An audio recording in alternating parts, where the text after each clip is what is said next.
And on the flip side of that West Ham Wolves match, Paul, were you shocked to not see Gary O'Neill be sacked just the day after, and still up to this moment not be sacked after that West Ham defeat? Yes, in all honesty, yes. I like Gary O'Neill. I think he speaks really well. I think he handles himself extremely well in the media.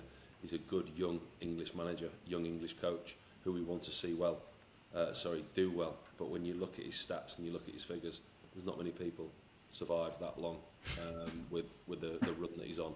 2 wins in 19, 3 wins in 25, something along those lines. I honestly thought it had gone after the 4-0 defeat at Everton. That was a result that you didn't see coming, and then they lose at West Ham, and you just wonder how long. They sat down there looking at the table with 9 points now. Owners and chairmen get panicky about this time of the season. They need to and want to stay in the Premier League.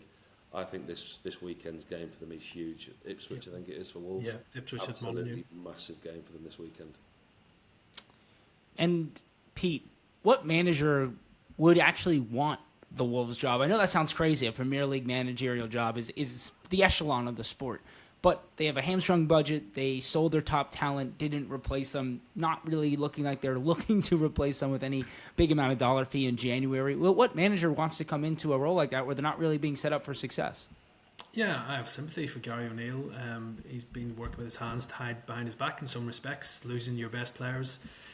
Transfer window after transfer window makes life a lot harder. Look, Max Kilman being sold to West Ham, he was the club captain as well. They didn't replace him. That's a huge void to fill, and that's why they've conceded so many goals, 38 goals, which is the highest in the league. That's really hurt Wolves this season as well. So yeah, if you're looking from the outside, it might not look the most attractive job in the world if Gary O'Neill was to get sacked, because the owners are sort of cost cutting and cutting their cloth because they're trying to save money rather than spend money. And you could see Gary O'Neill after that game against West Ham was saying, look, I need help in the transfer window. I need backing if I'm trying to get things right. He says he still has the players backing, but yeah, if Wolves do look to replace him, there'll be obviously managers interested in it because, as you said, Will, it's a Premier League job, but I don't think you'll have a lot of money to spend, and there's always the fear that you could end up losing some of your best players as well if the right offer is made. So I think for me, Gary O'Neill, like Paul's mentioned, he probably gets this game against Ipswich. If they can get a win there and maybe go on a little run again, it could save his job. But I think really Wolves, if they were to replace him, would probably be looking for somebody out of work and somebody relatively cheap and willing to work on a shoestring budget, because that's probably what the situation is at Molineux right now. Is you're working with a small squad and you don't have much money to spend either to improve it.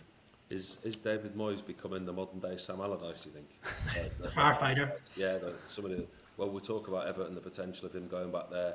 Wolves, they'd certainly take him. Somebody of his experience who knows the league. Basically, if Wolves sack Gary O'Neill, what they're going to go to? They're going to go to somebody who knows the league and somebody who can keep him in the league.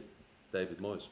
Yeah, be hard to beat, so if possible. But I don't even think David Moyes is that overly keen on Wolves. He had options at Leicester and he wasn't enthused by that either. So again, David Moyes, I think his stock is still high from what he did at West Ham. So he's not. I don't think he's going to rush into it unless it's an offer that he feels is right for him. Steve Cooper potentially, Pete, or that's too quick of a turnaround? I think that'd be too quick of a turnaround. You'd be getting a manager in who got sacked for not doing well enough at Leicester, so I'm not sure how well that would go down at Molineux. Good manager, a good coach, but I think that might be too much of a quick turnaround. Did he not do well? I mean, what's the expectation at Leicester? They were never in the bottom three when he was in charge, is that right? They were never in the bottom three? Yeah, no. They were never in that drop zone. False illusions of grandeur and expectations. Your first season back in the Premier League, you've not been in the bottom three. I think he was trying to push water up a hill, wasn't he, with the Nottingham Forest connections. Yeah.